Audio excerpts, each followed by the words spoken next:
जय Shri Krishna, Radhe Govind. Welcome back to Kanhamrit. तो आज की वीडियो में बात करेंगे अहोई अष्टमी व्रत में जो स्याहू माता की माला पहनी जाती है वो माला क्या होती है, कब आपको पहननी होती है, कैसे पहननी होती है, कब आप उसको उतार सकते हो और माला से जुड़े सभी नियमों की बात करेंगे।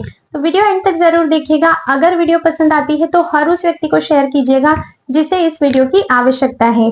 और अगर आप चैनल पर नए आए हो तो चैनल को सब्सक्राइब करके बेल आइकन पर प्रेस कर दीजिए ताकि आने वाले सभी वीडियोस के नोटिफिकेशंस आपको मिलते रहें। तो चलिए वीडियो को शुरू करते हैं।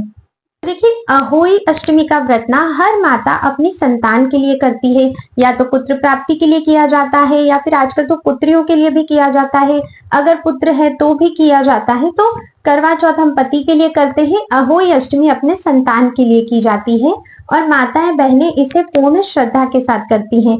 अहोई अष्टमी पर एक पेंडेंट पहना जाता है जो कि चांदी का होता है, जिसे कि स्याहू माता की माला कहा जाता है। कई कई जगह पर इसके और भी अधिक नाम है। तो वो माला क्या है? तो देखिए, स्याहू माता की जो माला होती है जब भी आप व्रत करते हो तब आपको पहननी होती है। ये कब पहननी होती है? मान लीजिए आपके यहाँ पर पुत्र का जन्म हुआ है, तब आप माला बनवा सकते हो। ठीक है, उसमें डलते हैं मोती। स्याहू माता की जो माला है वो आपको चांदी में ही बनवानी है, किसी भी और धातु में आप नहीं बनवा सकते हो। और उसमें जो मोतियों का यूज किया जाता है वो भी चांदी के ही होने चाहिए। जोड़े से मोती डाले जाते हैं, कभी भी सिंगल मोती नहीं डाला जाता। मतलब दोनों साइड मोती डाले जाते हैं, दो मोती जोड़े से।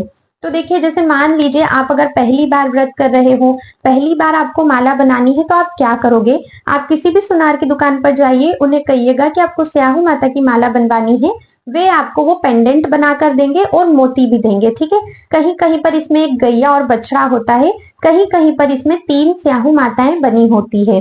तो आपको ये पेंडेंट मिल जाएगा सुनार के यहाँ से और मोती मिल जाएंगे, आप लेकर आ जाइए। अब देखिए, इसमें भी ना हर घर के हिसाब से अलग अलग परंपरा है। कई सारे लोग शुरुआत से ही 4 मोती डालते हैं और फिर जब पुत्र का जन्म हुआ, मान लीजिए पहली बार आपने व्रत किया, तो शुरू से ही आप 4 मोती डालोगे और जब फिर आपके पुत्र की शादी होती है तब फिर आप इसमें 2 मोती और बढ़ा देते हो। बीच में आप कोई भी मोती नहीं डालते हो जब व्रत करते हो। एक पद्धति तो ये होती है।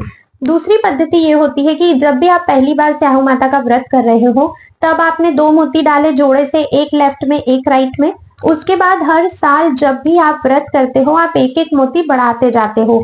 ऐसा मान लीजिए कि जितने साल का आपका बालक है, जितनी उसकी उम्र है, उतने मोती आपकी माला में होने चाहिए। ठीक है, और कहीं कहीं और फिर इसमें क्या होता है कि आप एक ही नाड़े में उसको पिरोते हो। मतलब जब तक भी आपकी ये माला चलेगी तो उसमें एक ही धागा होना चाहिए, वो धागा चेंज नहीं होता है। अब कहीं कहीं पर ऐसा होता है कि हर साल उस धागे को चेंज किया जाता है। तो 3-4 तरीके से इस व्रत को किया जाता है, 3-4 तरीके से इस माला को पहना जाता है। अब आप अपने घर की रीत देखिएगा कि आपके घर पे किस प्रकार से किया जाता है, आपको वैसे ही करना है। मैंने सारे तरीके आपको बता दिए हैं। ठीक है, नॉर्मली हमारे यहाँ पर इस तरह से किया जाता है कि जो भी धागा है उसे कभी चेंज नहीं किया जाता है। शुरू से ही आप लंबा धागा लेकर चलो ताकि बाद में आपको दिक्कत ना आए। स्टार्टिंग में 2 मोती पिरोए जाते हैं जोड़े से और फिर हर साल एक एक मोती बढ़ाया जाता है। सबसे इंपॉर्टेंट बात यह है कि अगर आपके मोती काले या पीले पड़ जाते हैं या खराब होने लगती है उनकी चांदी, किसी भी हालत में आपको वो मोती चेंज नहीं करना होते हैं। आप उनको खुद धो सकते हो या फिर मार्केट में धुलवा कर साफ करवा सकते हो, पर आपको उन्हें चेंज नहीं करना है।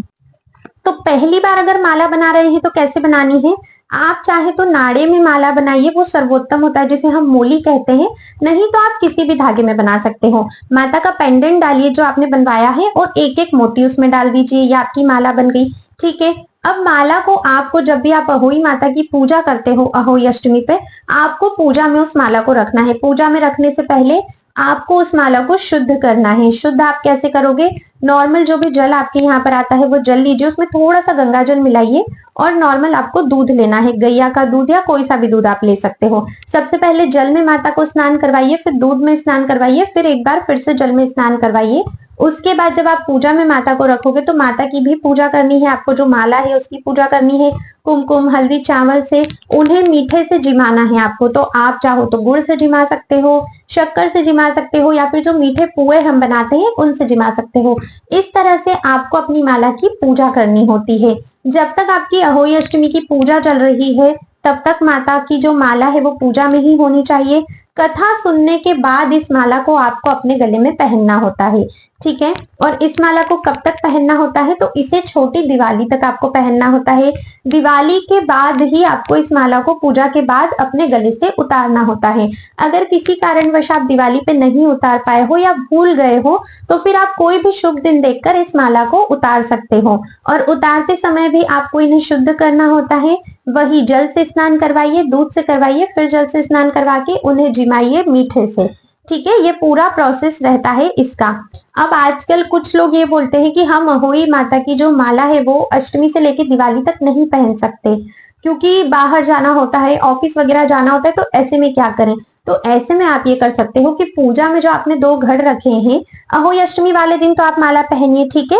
फिर आप उन्हें उन 2 घड़ पे पहना दीजिए और जब भी दिवाली की पूजा हो जाती है उसके बाद फिर सेम प्रोसेस करके आप उन्हें रखकर नेक्स्ट ईयर फिर से यूज कर सकते हो। अगले साल जब यूज करोगे तो फिर से माला को पहले शुद्ध करना है जल और दूध के साथ, उसके बाद पूजा करके ही आपको यूज करना है।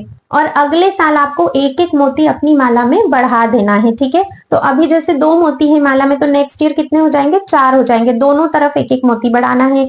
फिर उसके अगले साल पूजा करोगे तो फिर 2 मोती बढ़ा दोगे। इस तरह से हर साल आपको 2 मोती बढ़ाते जाना है।